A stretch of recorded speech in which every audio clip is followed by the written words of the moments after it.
Hey super friends, my name is Neil and welcome to episode 58 of the Get Your Comic Con podcast. We're here fortnightly-ish to bring you a slice of film, TV and pop culture goodness from our studio direct to your speakers and or listening device.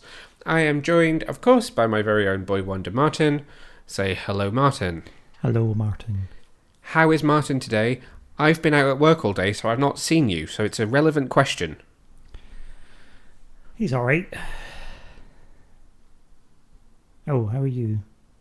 Thanks for that second thought that I had to prompt you visually to do that. But you've been in, you've given me the gubbins for the day. As in, you've told me what's going on. I've got a bit of a sore throat, so I've got a cup of tea to keep the vocal cords warm. Very important.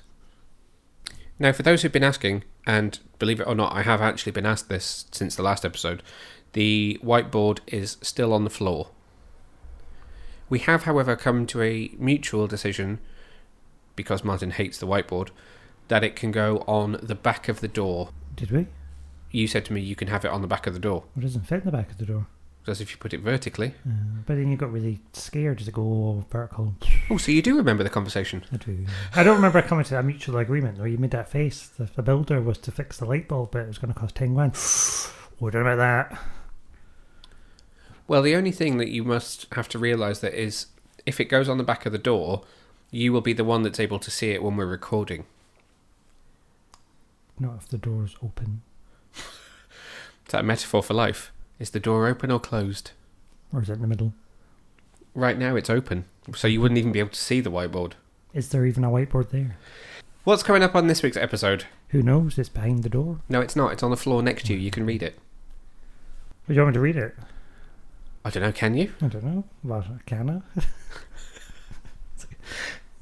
Oh, it's going to be a long episode. We have a bumper news roundup this week where we gloss over trailers for The Suicide Squad, Shang-Chi, Candyman and Halloween Kills, plus Amazon Prime's new action thriller Jolt. We're also discussing the production starts for Aquaman and the Lost Kingdom, Knives Out 2 and John Wick 4. We're going to quickly round up the WitcherCon lineup from Netflix and discuss a new Green Arrow young adult graphic novel called Stranded from DC Comics. Plus, we're joined by Butch Lukic, the producer of Batman The Long Halloween, for a quick chat about making that film. And then in our reviews for this episode, we're going to be talking 3 movies and possibly a comic book, if we have time. We're going to be talking Black Widow, Nobody and Luca. And what's the comic book that you're going to tell us about if we have time? It's a very special edition of Rivers of London.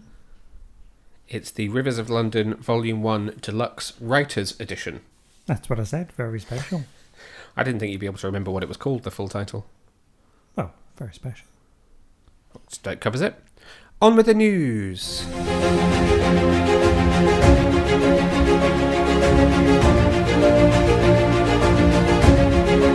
So there has been nothing short of a buttload of trailers that have released in the last 2 weeks, so we're going to quickly round up some of those. You can check out all of these trailers on our website, which is www.getyourcomiccon.co.uk, and you can also see me discuss some of these in our last weekly newsreel, which is available on YouTube and across all our social media. So first up, we got a brand new trailer dubbed the Rain trailer for The Suicide Squad. This trailer very much puts Bloodsport in charge of the team and shows off a lot more of the action from the film, and also gives us a better look at Starro, who is going to be one of the antagonists in the film when the Suicide Squad head to Corto Maltese. Just a reminder that the Suicide Squad is releasing in the UK on July the 30th, so that's slightly earlier than the US release date, which is currently set for August the 6th. What do you think of this trailer? It was really good. We got a bit more starfish. Starro. Not starfish. And we got a little bit more action. And I'm very tantalised for what's going to happen. There's a bit more Weasel in this trailer as well, which is looking to be hilarious, and I cannot wait to see what that's going to be like in the final film. Also, what seems to be a lot more of the now trademark humour of John Cena's Peacemaker, for which it's also now been confirmed that the series is going to debut on HBO Max in January. I think it's January the 16th, I want to say, 2022, that the TV series of Peacemaker will make its debut. So before we move on to the next trailer, I'm trying to make this kind of rapid because, we could end up talking hours about all these trailers. Is that a thumbs up or a thumbs down from you? It'd be a thumbs up for me. Okay, thumbs up from me too. The next trailer that released in the last couple of weeks was a new trailer for Shang-Chi and the Legend of the Ten Rings.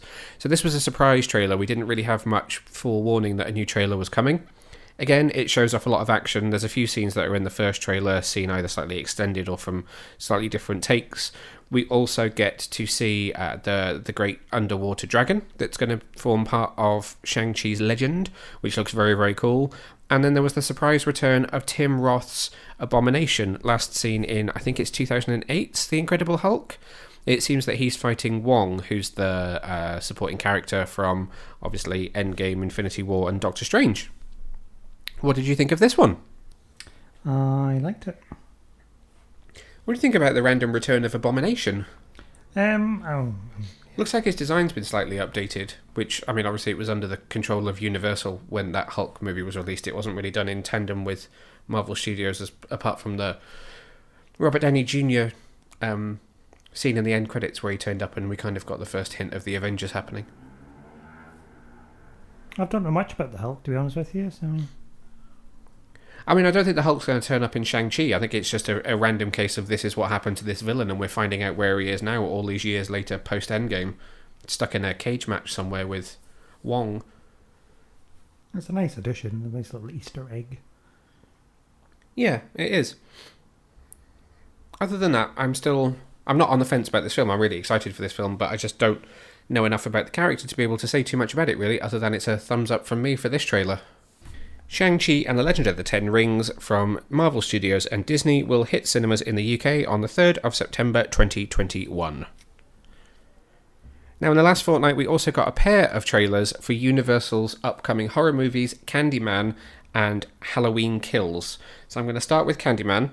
Somehow I've got a feeling that you didn't really give a thumbs up to either of these trailers, or have even managed to sit through and watch the entire of them. No, but you do realise it's the special anniversary of Willy Wonka and the Chocolate Factory, which features the song The Candyman. Yes. I'll give that a thumbs up. Well done. So first up is director Nia DaCosta's Candyman, which stars Yahya Abdul-Mateen, the guy who plays Black Manta in Aquaman, and it also stars Teyonah Parris, who was, of course, in... I was going to say Falcon and the Winter Soldier, WandaVision on Disney+. Directed by Nia DaCosta, hitting cinemas in the UK on the 27th of August 2021. Now, did you watch Candyman when you were younger? I saw bits of it, not enough to scare the living out of me. It was or it wasn't, did you say, sorry? What? Enough to scare the living out of you. It was enough to scare the living... It's about the only horror film that did scare me when I was younger. Then you did that thing like, oh, do you say it in the mirror? Oh, no, I always said it in the mirror. Oh, no, I couldn't do that. Really? Oh, you shouldn't do that. You're in the countryside. What? So would you say Bloody Mary into a mirror? Oh, really? That was my nana's name. I don't think your nana's first name was Bloody. No, but it was normally like, oh, Bloody Mary. Okay. But you wouldn't tempt fate by saying it into a mirror? It wasn't really a thing where I came from, Bloody Mary. Oh, okay. Well, I have said Candyman into a mirror, and to this day I'm still here. But I do find the character scary as hell. But I'm really interested to see what Nia DaCosta does with this, because it looks really interesting from the trailer and quite different. It does have, although you don't see him in the trailer per se, Tony Todd is returning as the original Candyman. So you would know Tony Todd as the voice of was he Savitar? I'm trying to remember which of the Flash villains he was now off the top of my head. He was indeed the voice of Darkseid in the Justice League animated movies. But he was also in The Flash as... Oh, he was Zoom, sorry, the voice of Zoom. Why did I think he was the voice of Savitar? Amazing voice. What does the voice of Zoom say? Zoom, zoom, zoom! You're on mute! So it looks like the premise of this film is that the kind of housing project where the Candyman used to haunt in the original films has been knocked down and gentrified, much like the area of London that we live in. And the kind of spectre of the Candyman is looming large over the new build apartments that have been constructed on top of this old housing project. Over the old Candyman yes. shop. And Yahya Abdul-Mateen's character is like a local artist So it's got some kind of weird and wonderful artistic design to it as well.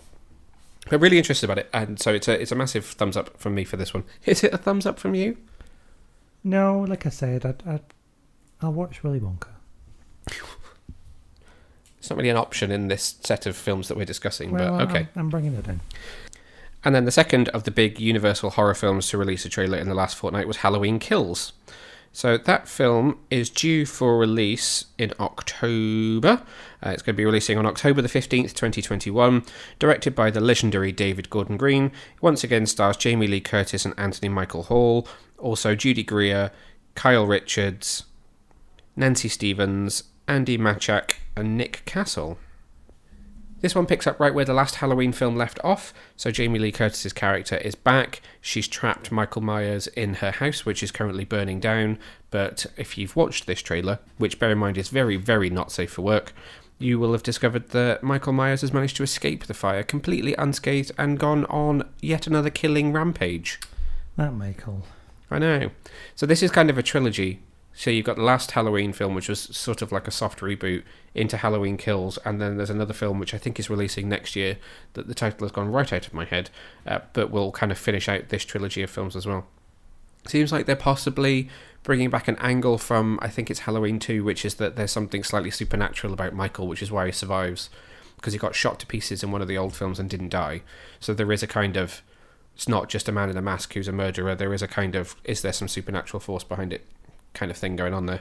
Have you watched any of the Halloween films? No. No? No. Why not? No. I have watched The Night Before Christmas, which is set in Halloween time, though.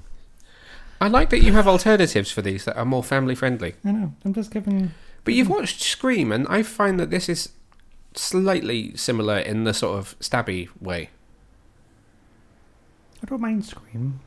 I think of Halloween films as being like a slasher. It's got a little bit more credibility to it just because it's from an era where horror was a lot more well realised than, say, Scream, which was a bit more flashy. But essentially, they're kind of derived from the same place. No. Okie dokie. So would you give this a thumbs up, this trailer? Yes, I would definitely recommend watching Halloween Town as featured in The Night Before Christmas. Okay, and I gave mine, and I'll give an extra thumbs up for Martin for Universal's Halloween Kills, which is in cinemas in October. So we also got the trailer for a brand new property that's coming from Amazon Prime Video this month, which is called Jolt. Officially set for release on July the 23rd, 2021, directed by Tanya Wexler and written by Scott Washer, the film stars Kate Beckinsale, Stanley Tucci, Jai Courtney, David Bradley, Bobby Cannavale, Laverne Cox and Ori Pfeiffer. Synopsis is Lindy, played by Kate Beckinsale, is a beautiful, sardonically funny woman with a painful secret. Due to a lifelong, rare neurological disorder, she experiences sporadic, rage-filled, murderous impulses that can only be stopped when she shocks herself with a special electrode device. Unable to find love and connection in a world that fears her bizarre condition, she finally trusts a man long enough to fall in love, only to find him murdered the next day. Heartbroken and enraged, she embarks on a revenge-filled mission to find his killer, while also being pursued by the police as the crime's prime suspect. Now, can I just say, I think it's awesome to see Kate Beckinsale back in an action movie. Because where do we know her from? Underworld? Yes, Underworld as Celine. Celine. It's been... Thank you for your impression of... Victor. Victor. Can you remember his real name? Victor.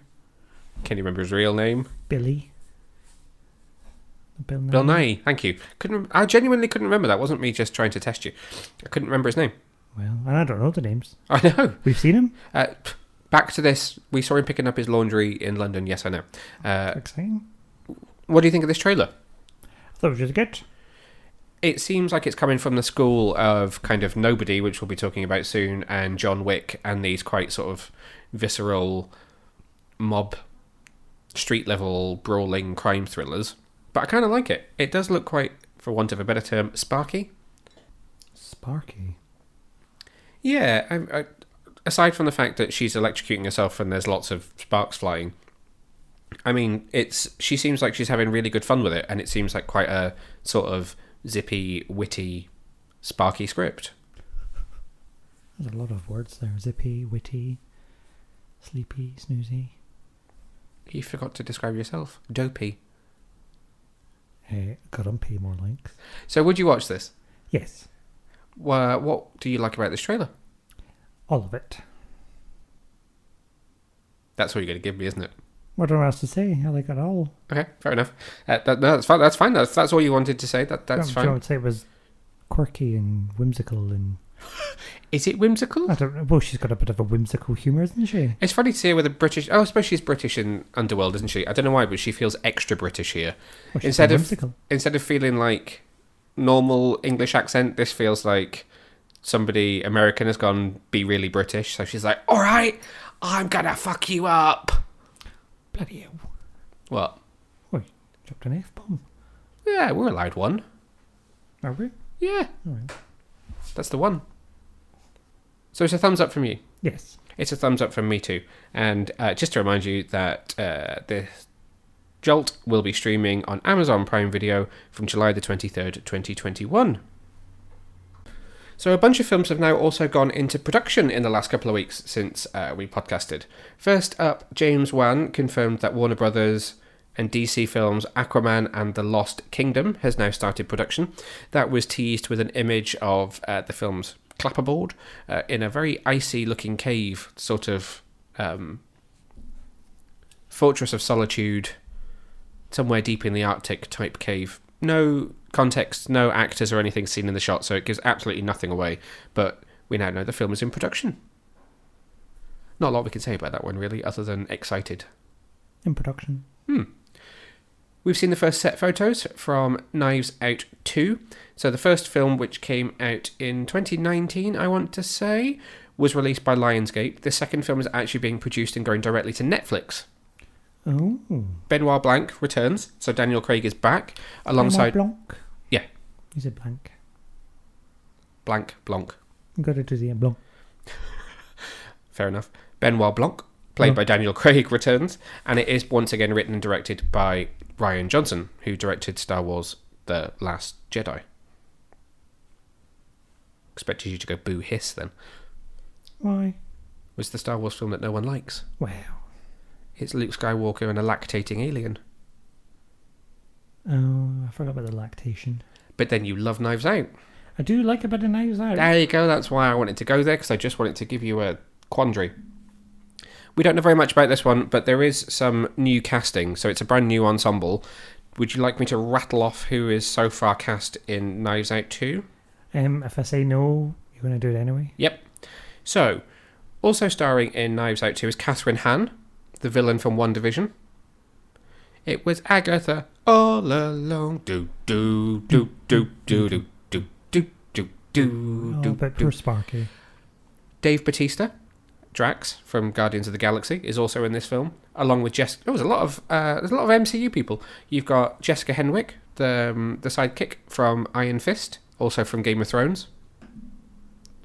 Oh yeah. Ethan Hawke, Edward Norton, Madeline Klein, Leslie Odom Jr., Kate Hudson, and Janelle Monáe are also on the cast so far for this film. I don't believe there is a release date set as yet, but production is now underway.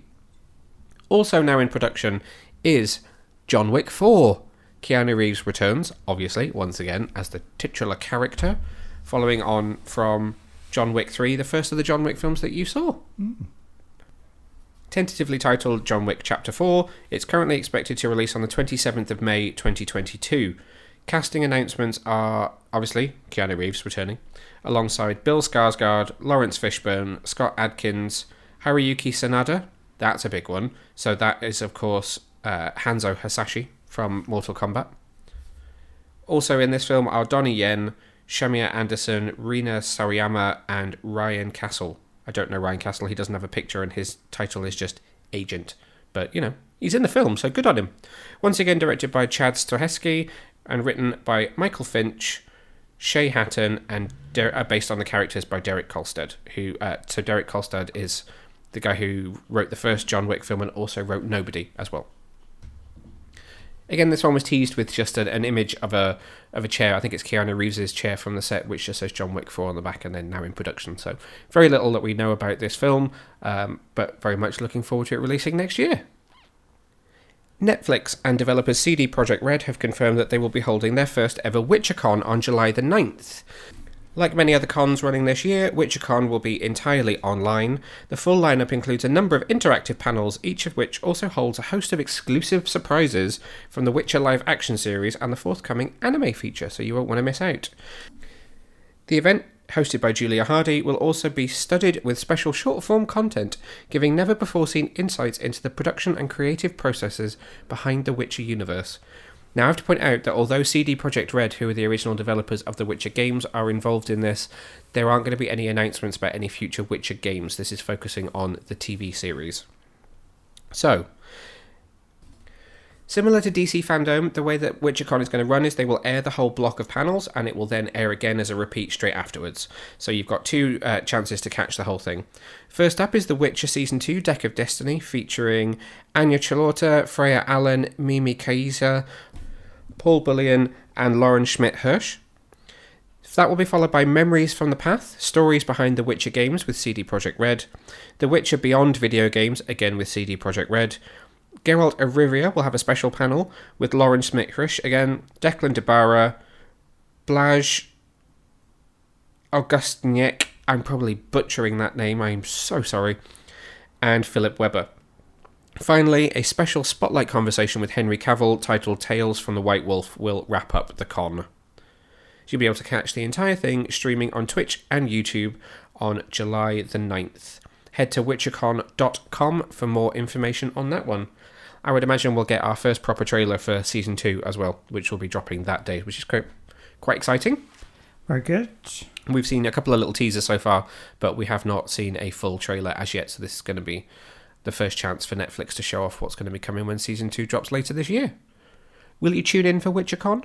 I don't know. I'll watch the highlights that you show me. Okay. So make sure you tune into that on Friday this week.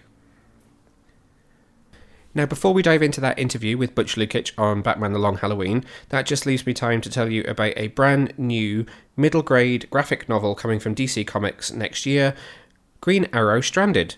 Set for release on March the 1st, 2022, this one comes from writer Brendan Deneen, who wrote The Ninth Circle, and illustrator Bella Hasala. It's a new take on Green Arrow's classic origin story and stars a younger version of the hero. He's going to be 13 years old when he lands on Lian Yu, and it's going to follow him kind of growing up whilst stranded, rather than seeing it be an adult Green Arrow. We've only seen the cover art for this so far, but it looks really, really cool. You can check it out now over on our website, www.getyourcomiccon.co.uk. But this looks like it's going to be a really fun addition to the DC middle grade line. It's the third book that they've announced so far for 2022. You've also got the release of Green Lantern Alliance, which is arriving on April the 5th, 2022, and Shazam! Thundercrack, which is arriving on June the 7th, 2022. What do you think of the cover art for this? It's really cute, I think. It's cool. It's just a very young Ollie sitting, kind of fashioning a bow and arrow out of sticks while sitting on top of his crash plane. But I think that gives away quite a lot. I feel like I've learned everything I need to learn from that cover, so I'm ready for that. As I said, it's going to be releasing on March the 1st, 2022, so watch this space for plenty more news on that book when it arrives. So that leaves me with the great pleasure of introducing you to Butch Lukic, who is one of the producers on Warner Brothers' Batman The Long Halloween Parts 1 and 2. We sat down recently for a chat to talk about making this film, but Butch has a long history of working with DC, which goes all the way back to Batman the Animated Series. He has been working with DC for a very long time now on some very high profile and very cool properties. So the guy has a lot of DC knowledge in his head, and it was awesome to sit down and chat with him about this very cool new movie, which is available now on DVD, Blu-ray, 4K and digital. Do not forget that Part 2 is releasing on July the 26th. Anything important about July the 26th, Boy Wonder? No, that I can think of. It's my birthday. Anyway, here's Butch. Brilliant, thanks very much. Hi, Butch. How are you doing today? Well, I'm good, Neil. How are you? I am very well, thank you. I'm really excited to talk to you. I've done a few of these interviews now with cast members from across these films, and your name is mentioned pretty much every single time. So it's nice to finally talk to you. Well, yeah, well, you're welcome. So Are they scared of me or something? let's go back to the beginning on The Long Halloween. How did the idea come about to adapt this one, and why was now the right time to do it? Well, again, mainly it was we had a roundtable meeting with DC Comics and Warner Brothers Animation and Home Video, and I joined in with Bruce Timm, James Tucker, and a few other guys, and we were discussing what Warner Home Video definitely wanted, which was they had a list of their top 10 home videos that they wanted, that the fans wanted released or made into animated movies, and on top of the list was Long Halloween. At the time, no one really wanted to work on it because they figured they've already mined stuff from the storylines and they were also doing their own versions of things that weren't, so they didn't want to go back and adapt verbatim the Long Halloween book. Okay. So after that meeting, I just said, look, if they don't want to do it, I'll do it. And that's why it was handed to me. Okay. So really, the only reason it actually got done was because I said I'd do it. Well, having watched part one, I'm glad that you did. Yeah, it could have sat there another 10 years. Wow. Without anyone touching it. Now does feel like the right time. It just, I don't know what it is about it, but it does, something about it feels like the right time for this, and it works so well in watching it. I'm really excited to see what comes from part two. But obviously you've got Chris Palmer and Tim Sheridan back together, who'd worked together on Superman Man of Tomorrow. How was it working with them on another animated project?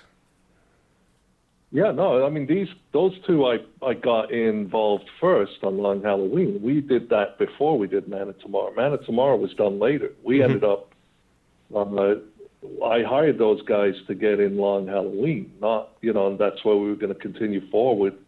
But what happened was production, I ended up finishing almost the whole movie, for part one, and then we got shelved because Matt Reeves and Warner Brothers felt that they were going to probably adapt Long Halloween into the next Batman movie. So we had to be...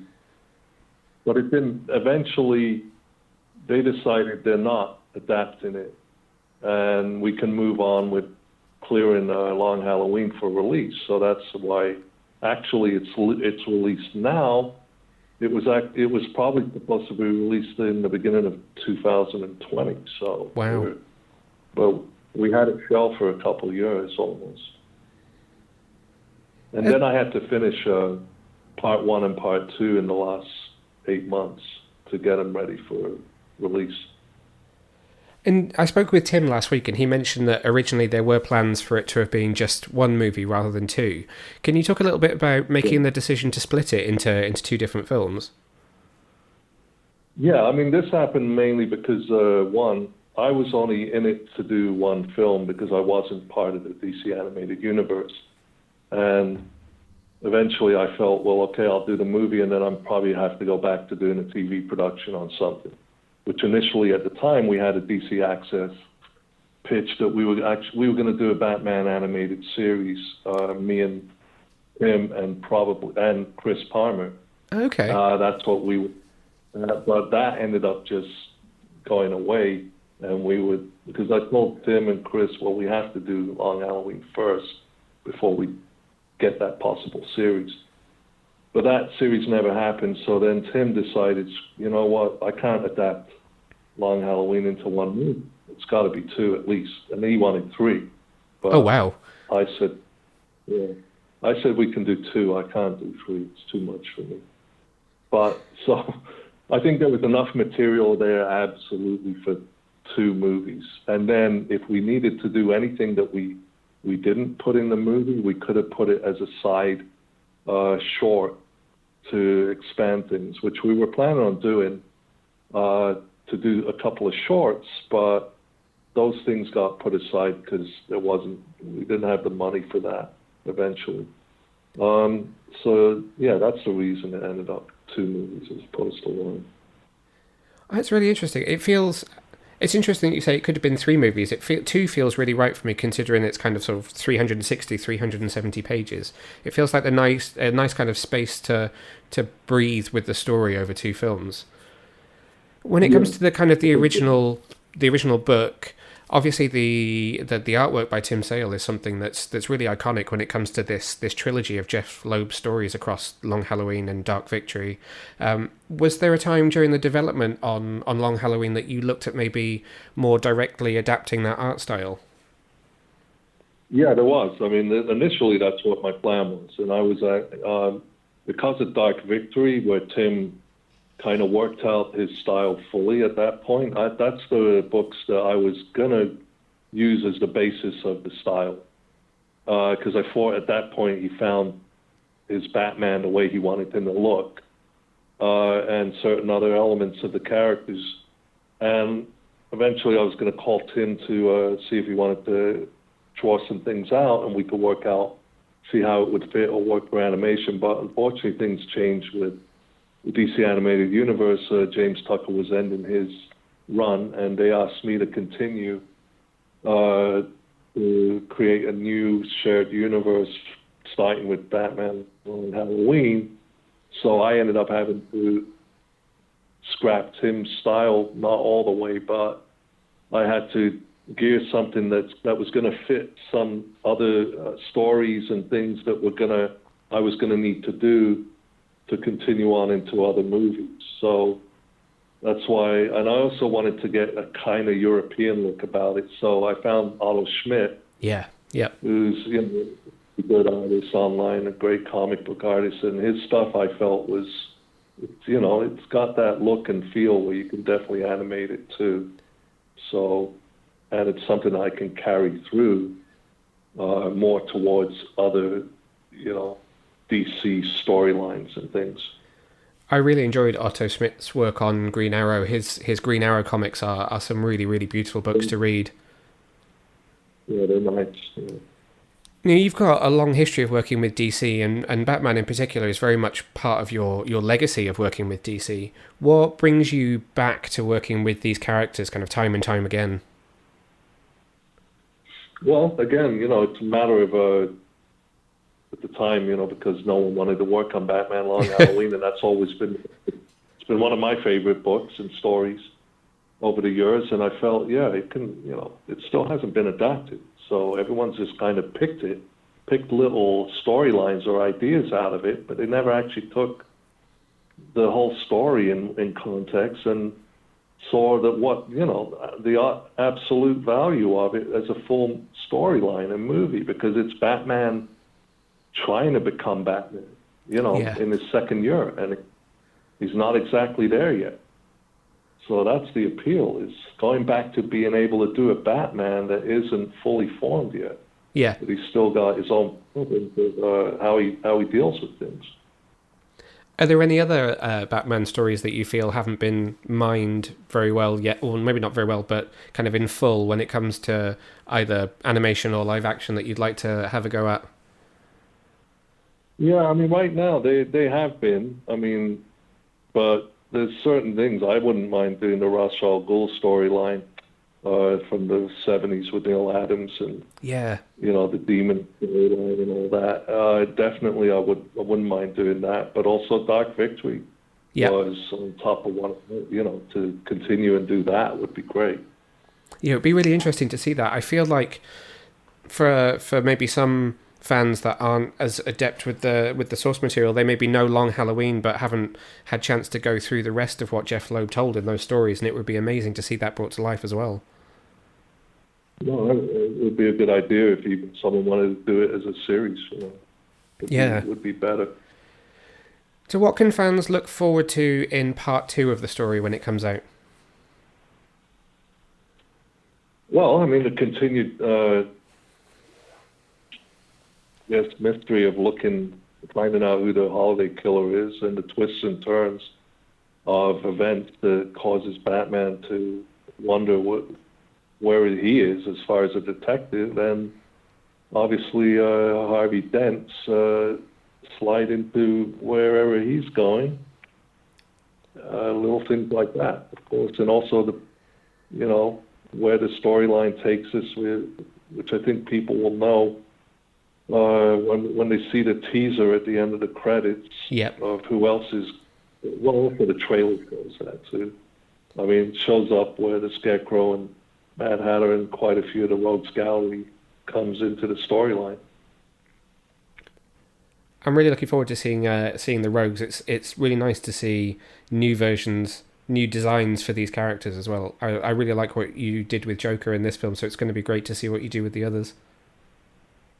No, thanks. I mean, that was like with us and Otto trying to figure out, well, how are we going to adapt Tim Sale's version of that Joker with the 1,000 teeth? Yeah. It was tough, but definitely Otto went for that Dickinson look because it was Christmas time and Joker showed up. So he did the Dickensian look of the Joker's, pants and long legs and all that. So that helped. I mean, and he hit it on the head, and even doing the curly cues on the side of his hair and everything. And it's a different version of Joker, but it looks pretty nice on screen. Yeah, it does. It works really well on screen.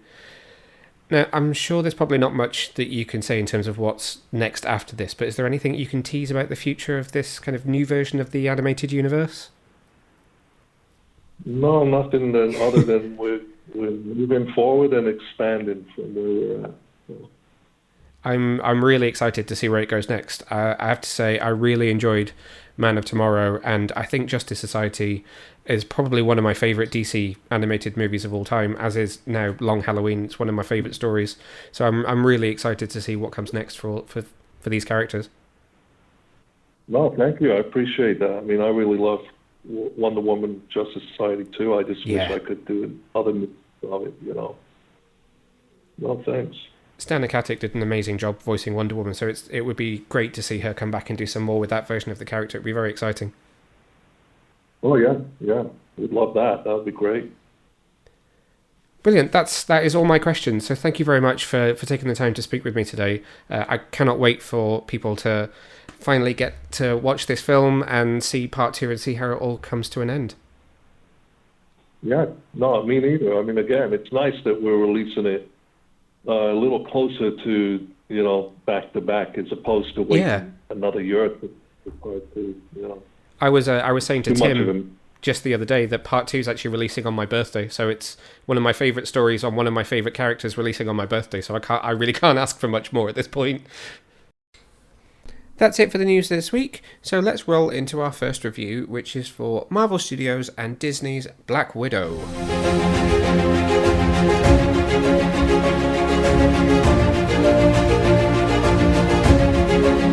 Directed by Kate Shortland, the film stars Scarlett Johansson as Natasha Romanoff, Florence Pugh as Yelena Belova. The film also stars David Harbour, Rachel Weisz, and Ray Winstone. There's a really funny synopsis for this on IMDb. Ready? A film about Natasha Romanoff in her quests between the films Civil War and Infinity War. Is that out? That's all it says. That is all that it says. Pretty much all that it is, really. Black Widow releases in UK cinemas on July the 7th and then hits Disney Plus Premier Access and cinemas in the US from July the 9th. Now, I have to say that when I first got into going to film screenings and stuff, people said to me, you'll never be able to watch a Marvel film. And then I got to watch Black Widow last week. So a huge thank you to the Disney Plus and Marvel Studios teams for hooking us up with an early showing of Black Widow. Very happy. This is obviously very bittersweet for fans of Black Widow because we already know what's going to happen to her. Funnily enough, the minute that I tweeted that I was watching the film, a whole lot of people got in touch to say, was she alive by the end of the film? As in, was this set in the present day? Was she resurrected? Is she back from the dead? Is this Black Widow returning? I don't think it's much of a spoiler to say no. This film is squarely set between Civil War and Infinity War and fills in some of the gaps in information that we have learned about Natasha Romanoff in the past. So there's Budapest is involved, obviously. Budapest. That's what I said, Budapest. Budapest. Whilst at the same time we also are introduced to Yelena, who is Natasha's kind of, I guess you'd call her foster sister. I'm going to go foster sister. Played by Florence Pugh, who is very much kind of taking the baton in this film, and I'm quite sure now we'll see in the future. It's already been confirmed that she's going to be in the Hawkeye Disney Plus series, but I don't doubt that she will be in future Marvel projects now that Natasha is no longer with us. How did you feel about this film in terms of the fact that it's kind of bittersweet in giving the character something of a story, but knowing that it's kind of not going to lead to a long-running franchise of sequels that star Scarlett Johansson? It was a bit late. Yeah? Means they could have done this a long time ago. They could have done it a long time ago. And if you put that aside, I know some reviewers have said they feel like it's a film that even looks like it should have been released sort of 10 years ago in some of the harsher reviews of this film. What do you think about that?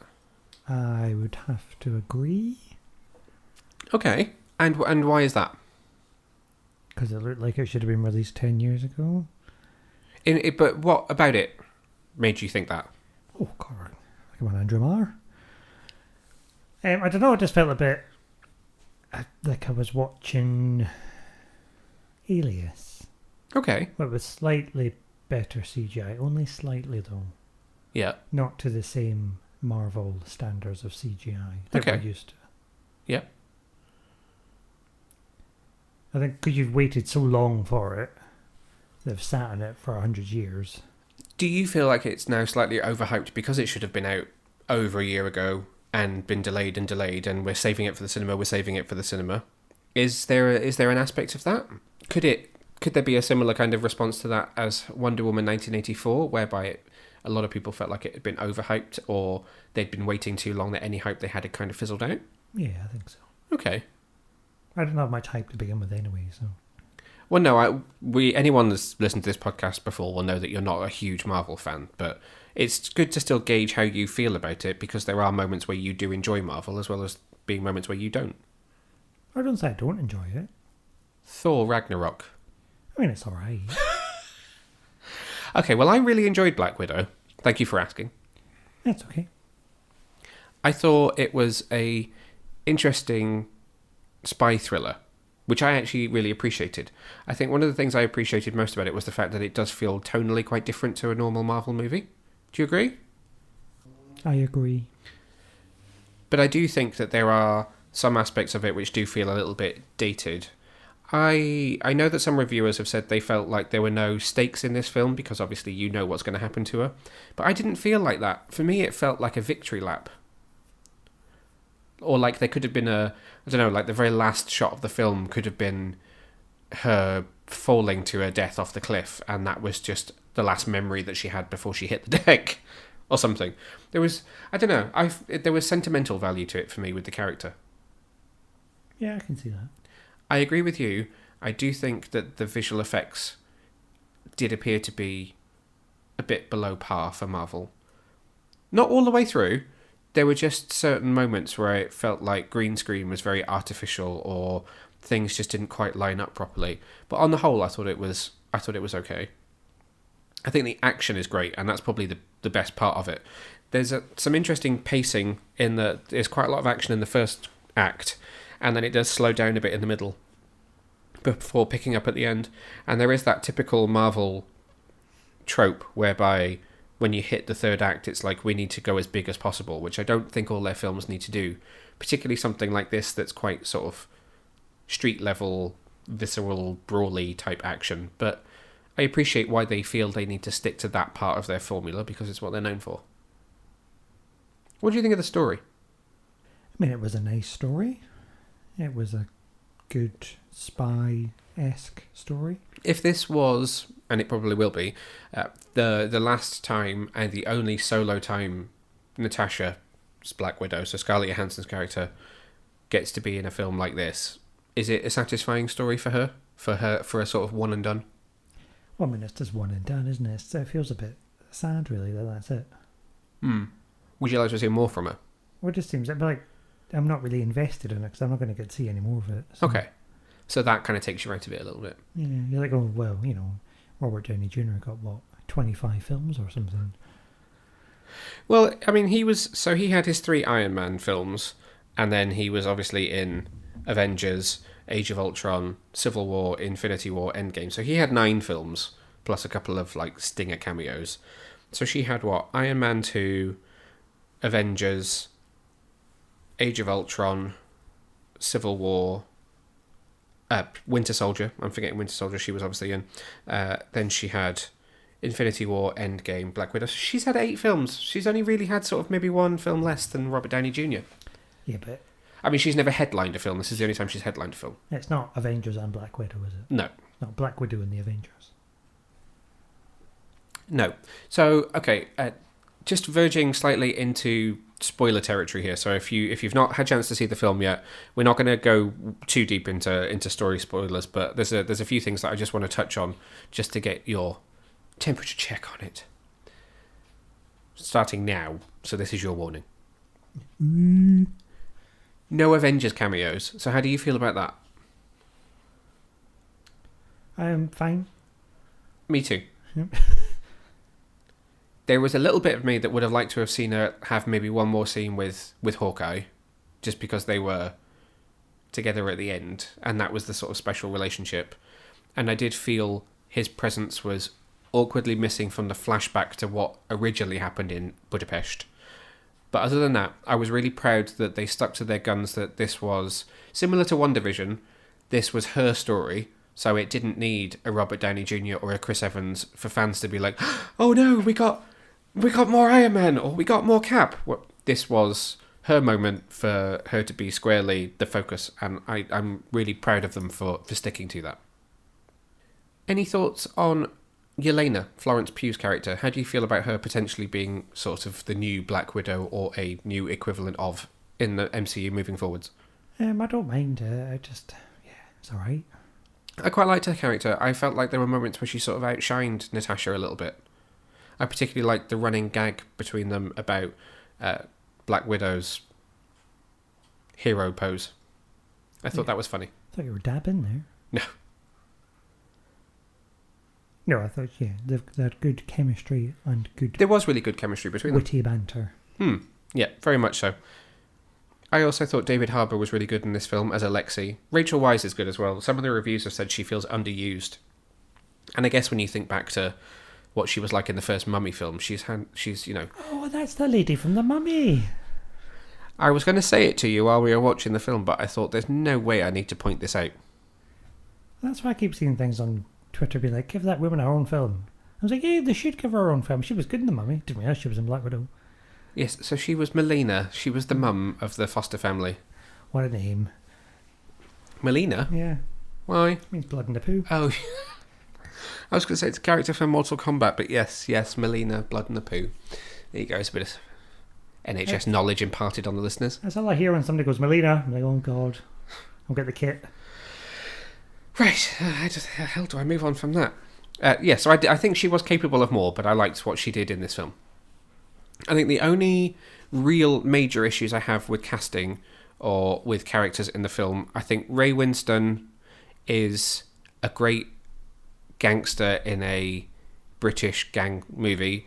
I think as a Russian mobster, trying to do a Russian accent, it didn't quite work for me. Is it a nyets from you? Yes. Only because it was sort of like, I am Russian, but at the same time I'm from the East End. I'm an East End Russian. It was, I don't know, the accent was a bit confused. I couldn't even do a confused accent.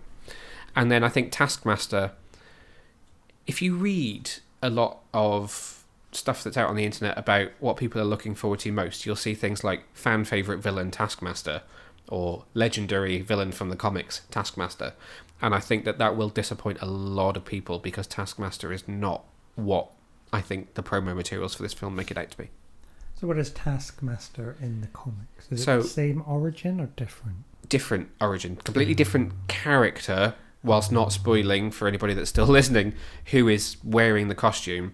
As far as I'm aware, this is a different character, though the power set is the same. Taskmaster is a villain who can emulate any meta-human? I've crossed into the DC universe. Mutant? Yeah. Can emulate the fighting style of anyone that they come across, basically. So they can look at you, study, and fight like you would fight, which is how they're able to not you personally, that would be terrible. They just go around sort of camply slapping. Hey, I was a 2-time gold medalist, I'll have you know. This is true. In synchronized swimming. Hey. That's how when they've got the shield, they're very good at throwing that around. There's obviously the very obvious scene where they do the claws. Does the Black Panther stance with the claws and fights like that. So you can see that there's some Cap, there's some Black Panther, there's a few different fighting styles in there that match other characters. So, a bit of a disappointment. But it sounds like I'm now being critical, but I really enjoyed this film. More of an odd job than a taskmaster. Yes. Overall, there's a lot to enjoy. It's great to see Scarlett Johansson getting to have a solo film, even if this is her one and only. Yelena is a great character as well. The family dynamics are really, really cool. And I thought Lorne Balfe did a really good job on the score. I have talked on this podcast in the past about the fact that I think that Marvel has quite forgettable scores, apart from the Avengers theme and the wonderful Portals music from Endgame. But this is one of Marvel's better film scores, I would say. If you were to give this film a score, what would you give it? I thought we weren't doing scores anymore. Well, I'm asking on this particular occasion. What is it out of? 10. 5, 10? It's out of 10. 6, 4, 10.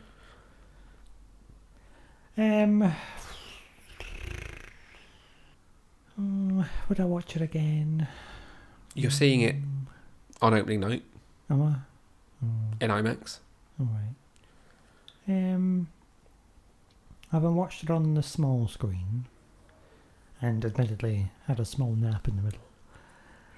I would give it a solid... What do you think I'll give it? I think you'll give it a 6. I'm going to say It's either going to be a 5 or a 6. 5.5. Oh, okay. So I gave this a I didn't ask you. 4 out of 5 on my Letterboxd review. 4 out of 10. No, 4 out of 5. Well, why'd I have to do things out of 10? Well, because that's what we used to score on the website. I'm just telling you what I scored it on Letterboxd, which is only a choice out of 5 stars. Well, you've not given me a comparable scale now. Well, sorry. What would you give it out of 5 stars? I don't know. It's going to have to be a... It'll have to be a 2.5 or 3. So that's a 3 from you. Yes. Okay. So as I said, Black Widow is in UK cinemas from July the 7th and hits US cinemas and Disney Plus Premier Access from July the 9th. So another film that we watched recently was Universal's Nobody. Directed by Ilya Naishuller and written by Derek Kolstad, the film stars Bob Odenkirk, Alexei Sabriakov, Connie Nielsen, Christopher Lloyd, Michael Ironside, Colin Salmon, and RZA. The film was in UK cinemas. It might not be now, but it will be coming to home video very, very soon. And the film centres on Bob Odenkirk's character, Hutch, who is a retired... Nobody. In fact, the official synopsis is a bystander who intervenes to help a woman being harassed by a group of men becomes the target of a vengeful drug lord. I love IMDb synopsis because sometimes it's like the cryptic version of what a film's about. A man enters a room and does something. The end. So as we said earlier in this podcast, this film's written by Chad Kolstad, who is the creator of the characters from the John Wick franchise, and this is very much a kind of emotional cousin to John Wick. And they have actually said that they could, despite the fact that John Wick is Lionsgate and Nobody was Universal, they are still produced by the same team and could cross over in the future. That kind of gives you an idea about what this film's sort of about. Brawling, basically. A lot of brawling. What did you think of Nobody? I was pleasantly surprised. Yeah? Why were you pleasantly surprised? It was really good. Why was it good? I just quite enjoyed it. Did you enjoy the violence? I do like a bit of violence. Did you enjoy the gentle comedy? I do like a bit of gentle comedy. And wasn't it hilarious when I pointed out to you that Hutch's wife, Connie Nielsen, was Hippolyta from Wonder Woman, and you went, no. Oh my god, it is. I know. Who knew? So you're not just bad with names, you're also bad with faces. Well, they all look so different. I mean, when she's in her Amazonian gear, covered in all that fur. True, yeah. She's some glamorous real estate lady. So I was really, really lucky, and Universal invited me to a press screening of Nobody, so I've been lucky enough to see it a couple of times. And it's one of my favourite films of this year so far. Now, there's a bold statement. No, I think it's great. I think Bob Odenkirk is a brilliant piece of casting for this film because he's so easily underestimated. You will obviously know him from Breaking Bad and Better Call Saul. He's known as a comedy writer. He's not exactly known for really, really like brutal fight scenes. But he carries it off incredibly well. He does. Something like 17 months of training. I mean, it paid off. It really did pay off. He's really physically imposing. Now, I know that some reviewers have taken issue with that slightly more comedic slant to this than there is in a John Wick film. So the fact that something like after the break-in at their house, that he snaps over the fact that his youngest daughter's kitty cat bracelet is missing, and that's the reason he goes out hunting for revenge. But what was your take on that kind of using his comedy skills to add a little bit of levity to an otherwise very violent and dark film? I liked it. I appreciate the comedy. It's essentially the same thing as Keanu Reeves getting upset about his dog. Yes, now you pointed that out, and weirdly I hadn't even thought of that, because I don't know why, but for some reason I don't think of John Wick as having that same slight comedy slant to it.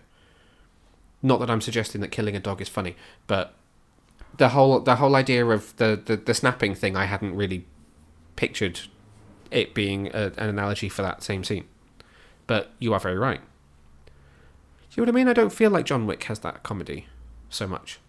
I don't think it's as in your face comedy. No. It's just, you've got to sort of like, a whole film, like 100 people have died. Yes, that's very true. What were your sort of favourite moments in Nobody? Oh, I don't remember. I mean, I didn't even know the woman was Hippolyta. I liked it all. I liked the gentle comedy. I liked the violence. I liked the doctor from... I was about to say, surely Christopher Lloyd was a highlight here. I can't remember his name, Christopher Lloyd. What a man. I got quite nervous towards the end. I thought it was going to pop off. You did. You got really anxious. In fact, you said to me, tell me if he's about to die. I don't think I could handle that. But he didn't, you know. He killed a lot of people. He killed a lot of people, yeah. Did it not feel like Home Alone to you, though? A little bit, but... I was going to say, but not as violent, but it's probably about the same level of violence as Home Alone. It's like Home Alone if Home Alone were R-rated. Home Alone meets Back to the Future, an alternate reality in which they kill lots of Russians. I have just completely shit myself because the cat has clearly had a nightmare and just jumped 6 foot off the desk. He did that to me earlier. He woke up and went, Meow. Oh, okay. Let me just put my heart back in my chest. Oh, clutch at puddles. I think the other thing that's really nice about Nobody is the fact that when you're in a sea of sort of big CGI blockbusters, this is very much... I keep saying street level. I've said that a lot in this podcast. You're very street level today. I don't know No, what's going on. but you know what I mean. It's very real, apart from the kind of heightened violence. But it's not, people aren't flying around on wires. There's not tons of superpowers, lasers, bright colours. It's just, it's gritty. I suppose you didn't get this because we watched it at home, but when you see it in the cinema, particularly the third act when they're taking out hundreds and hundreds of the Russian mob at the factory, I mean, that was shaking my seat because those punches and gunshots were so loud. So it's a chest buster of a film when it comes to the sound design, which I just love. Yeah, we don't get that at home. No. Okay, so are you I'm not asking you for a score, don't worry. I was only asking you for a score on Black Widow. But would you recommend Nobody to a friend? I would recommend it to a friend. I would say, hey friend, watch this bloody film. As would I. Maybe that's what we should do from now on. Maybe it should be, would you recommend to a friend? But then even if it's bad, I would probably still recommend it. I'd be like, oh, look, I don't like anything. So. Well, to be fair, art is subjective, and what you might like, somebody else might not like, and what you do like, somebody else might not like. So well, exactly. Always recommend it to a friend. We will keep you updated as to when Nobody is announced for a home video release in the UK. At the moment, you may still be able to catch it in cinemas, but absolutely watch this film when you get an opportunity, because it is one of the films of 2021 as far as I am concerned. I'm coming over to you, Boy Wonder, because we're running out of time for you to tell us about Rivers of London Volume 1 Deluxe Writer's Edition from Titan Comics. Well, I won't say too much if we're running out of time. I will just direct you back to our previous podcast in which I've already spoke about this book, but not the deluxe version. Just the normal version. Would you like me to just confirm for you exactly which issues of Rivers of London this wonderful collection collects. Yes. Tell us which collection this collection collects. I do apologise. I've got a really, really sore throat, and so I'm just trying to make it through at this point. Oh dear. So this collects together the entire mini-series Rivers of London bodywork, originally published in 2016. So this version is 256 pages, available in stores from July the 6th, 2021. So as you're listening to this podcast, it's out now. And in this book, CSI meets Harry Potter in this fantastic special edition graphic novel from Ben Aronovich, writer of the best-selling Rivers of London supernatural police procedural crime novel series. This deluxe writer's edition presents the full script of the graphic novel along with the unlettered full-colour artwork, allowing the reader to read the original script and see the artwork side by side. That was beautiful. Thank you. So, what's the story of bodywork? So, I mean, it's essentially, you've kind of got to look at it. It's sort of an in-between the book series. So, Yes. if you don't know much about Rivers of London, you may want to pick up Rivers of London. Now, I had a quick scan through this, and did I see like a map of London, which is also like a timeline of this is where book one is, this is where this book is, to show you the kind of flow along the Thames of how to read the full franchise? Yeah, which is very helpful. So each book is set in a different part of London. So the first one, Rivers of London, Yes. is set around Covent Garden, and then there's another one which is set in Soho. You've got sort of North London. It's quite nice. Well, if you live in London, you're like, I've been there. I know we talked about this when you talked about Rivers of London in the past. I've only read the first book, which I thoroughly enjoyed. I just have so little time for books in my life. Yeah. And I'm terrible with audiobooks. Just point that out. Yeah. But we've got the audiobook, I think, as well, haven't we? Yes, we do. What was it you were saying to me? You've put thrown me off. Sorry, I was wanting you to tell me about the story of this book. Of this book or in Rivers of London? No, Bodyworks, this particular deluxe writer's edition book from Titan Comics, available July the 6th, 2021. Sorry. Yeah, available on iTunes. QVC voice. So again, we pick up PC Grant. It's another continuation story where he investigates a series of haunted cars. Oh, I do remember you telling me about this in a previous podcast, yes. Yeah. So again, it's a short sort of insight into another otherworldly sort of sci-fi, mythical, crime-solving dramarama. I guess the idea of haunted cars is probably a lot more visual than it would be in a novel, so I can understand why this is a comic book. Yeah, it does fit in quite nicely as a comic adaptation. What I do really like about the deluxe version is the little... Deluxe Writer's Edition. Sorry, Deluxe Writer's Edition. Is that it gives you a little sort of... It'll give you like a panel of the comic, and then it will show you a picture of real-life London and how they've translated it.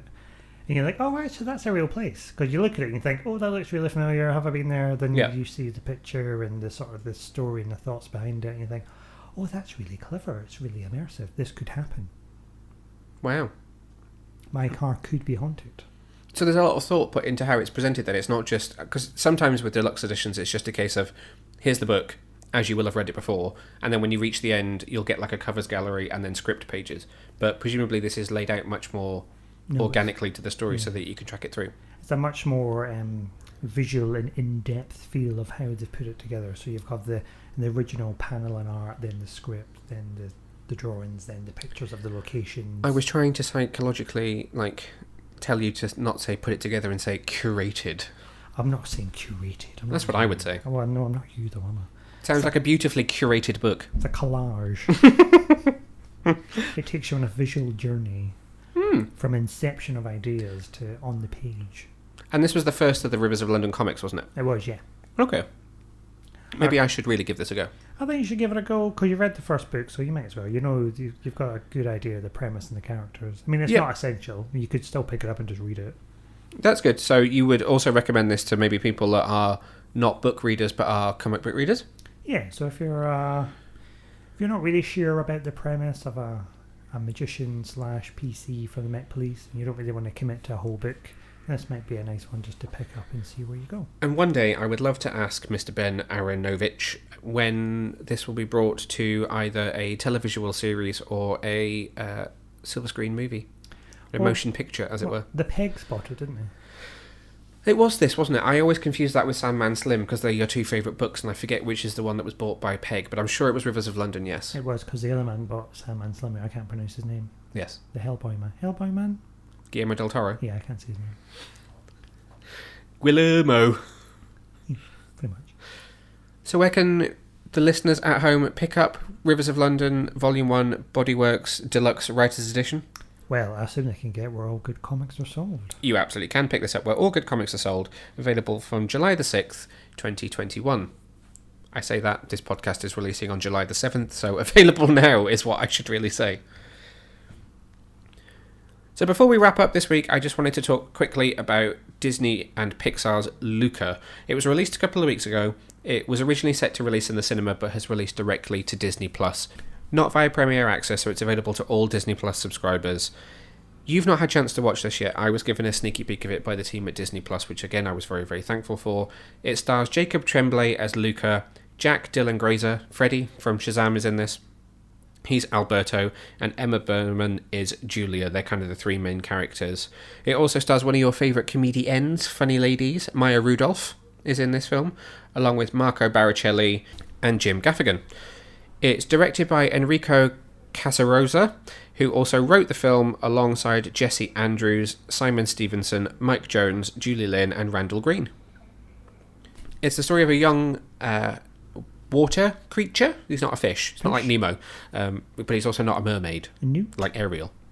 Amphibian? So it's a story of an underwater society, and this young boy Luca, who kind of, similar to sort of Ariel in The Little Mermaid, longs to kind of see what man's world is like, and discovers that when he goes out of the water, he turns into a human boy. So when any of the creatures who currently live under the sea exit the sea, they become human. So the story is about Luca discovering what life is like in man's world alongside another fish boy, which is not a great way to put it, Alberto, which is Freddy from Shazam. And the two of them build up this lovely friendship that's sort of possibly played slightly romantically, but is just a very... I'm not really sure how old they're supposed to be, but it's a very innocent relationship between the two of them. And it's just a story of how they become kind of best friends, learn what life is like in the human world. It's that sort of learning to live in a new society analogy. But it's Pixar, so it's wonderful. It's got that... It's not Up, but it's right up there with WALL-E for me. That's the kind of... The way that people seem to talk about Pixar films is it as good as Up? Like, Up is the pinnacle. Oh, it was a good film. It was a good film. It doesn't quite reach that far, but it reaches as far as WALL-E for me, which you know is one of my favourite Pixar movies. Squirrel. Where? I nearly looked behind me then. I know. Thank you very much. I really need you to sit down and watch this film, because you have not watched it yet. The one time what happened when we started watching it? I put it on and something happened. I think my mum phoned. Probably. And 3 days later I came off the phone. I hope she's not listening to this, because you'll be in trouble. The animation style in this is lovely. It's featured in one of the Pixar shorts that's also on Disney Plus, where they talk about how they will send animators to locations similar to that in the films to pick up some of the local details and some of the nuance that's around there. So it feels like a very well realised part of Italy, I think it is. And conceptualised. Yes, it's very well conceptualised. In fact, the town square even sort of reminds me of the town square from Aquaman. You know, when they do the kind of like the dolphins in the I was going to say pond, in the fountain, and she eats a rose or whatever it is that she does. Yeah, ooh. The town square looks similar to that. There's a lot of inspiration there from sort of classical Italian architecture. So what I'm hearing is they've curated a sense of all these images and locations into this fantastical area. Yes, it's very well conceptualized. The characters are really, really sweet. The voice actors are all really brilliant. They're well cast in this film, and there's a nice story. It's do you know what I'm going to say? I'm going to say it's a perfect Sunday family film. Oh. That's what I'm going to say, and I actually don't think I need to say anything more than that. Like Mrs. Doubtfire. Yep. That's a Sunday film, isn't it? It is. It's a group of films that would class that's a Sunday afternoon film. Okay. Now tell me, does he live on the second floor?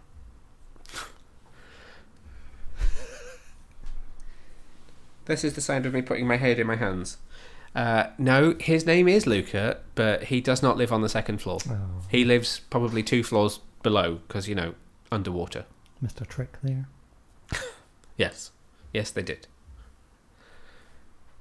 There's actually, the last thing that I will say about this film is that there's a really lovely score here, which I actually can tell you that I don't know who it is. So I'm going to look it up right now, and this will come as a surprise to me as I read it. I don't have an inkling as to who I would say it would be. Because you know what I'm like? Where I'm like, ooh, that sounds like a... insert name of composer here. It was Dan Romer. I do not know Dan Romer. Oh. That is a new name on me. Composer for Superman and Lois. Who knew? Not you, not even an inkling. No, not an inkling at all. He also composed music for Finders Keepers, Losers Beast of the Weepers? Southern Wild. He's also a producer on Shawn Mendes' Treat You Better, apparently. Who? Composed music for My Little Pony, Friendship is Magic, The Little Hours, and Chasing Coral. Wow. So DCTV has started to clearly diversify its composers, because for a long, long time, all of Arrow, Flash, Legends, Supergirl were all composed by Blake Neely. So I just presumed that Blake Neely was overseeing Superman as well, but clearly they're diversifying. Hats off to you, young man, because I love the music in Superman and Lois as well as I love the music in this. So, there we go. Luca, available now on Disney+. Go and watch it. I'm now very tired and I've lost my voice. But we are at the end of this podcast. Whee. So, Oh, word of warning to the lovely listeners at home. We are taking an extra week's break before the next episode. Oh. Martin's ecstatic because it means that in 2 weeks' time I won't be telling him it's time to podcast. It means to get an extra Sunday film day. You do. But it's for a very good reason. When we return in 3 weeks' time, which will be week beginning the 26th of July. Why is the 26th of July important? Oh, I don't know. Somebody popped out. It's my birthday. Yeah. We will be back to discuss a certain film. What film is it? It's a film we've already discussed in this podcast. It's Mrs. Doubtfire. It's not Mrs. Doubtfire. No. I was Go on. going to do there. Go on. No, I'm not going to do it. Go on. No. Yeah, you've got to do it now. No, I can't. I'll destroy the microphone. People will literally now start tweeting me and asking me to get you to do an impression of Mrs. Doubtfire. So I'm afraid... You'll have to wait for 3 weeks. Well, if you would like to tweet at Martin to beg him to do his Mrs. Doubtfire impression, it's at BoyWonder1989 on Twitter. As always, if you would like to talk to me on social media, it's at Neil Vag. But anyway, as I was saying, when we return in 3 weeks, which is week beginning the 26th of July, my birthday if I didn't mention it, we will be catching up on James Gunn's The Suicide Squad, due for release in the UK on July the 30th and the US on August the 6th. So that is why we're taking an extra week's break so that we can line up with the release of Warner Brothers' The Suicide Squad. I am possibly, he says, optimistically, with his fingers crossed, attending a Zoom press conference with the cast of the film. I won't be able to record it, there won't be any one-to-one interviews, but I will bring you anything exciting that I can from that chat with Idris Elba, Margot Robbie, Sylvester Stallone. Yes, Sly Stallone is going to be there, as well as James Gunn and producer Peter Safran. And basically everyone, the entire cast is going to be there. Joel Kinnaman, Jai Courtney, everyone. I will forget names, that's why I'm stopping there. So that brings us to the end of the podcast.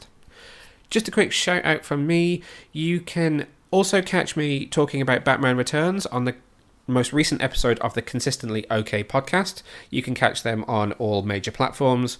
I sat down with Luke and Nick, who are doing a deep dive on Batman movies to talk about Batman Returns. They deeply regretted it because it is my favourite film of all time, and the hour recording session took 4 hours, unfortunately. It was like a Snyder cut because I talk so much. So you can catch me on there. Poor guys having to listen to you for 4 hours. It wasn't 4 hours, it was 2.5. It was a long... I mean, I got some serious couch time. We'll see you in 3 weeks. Bye!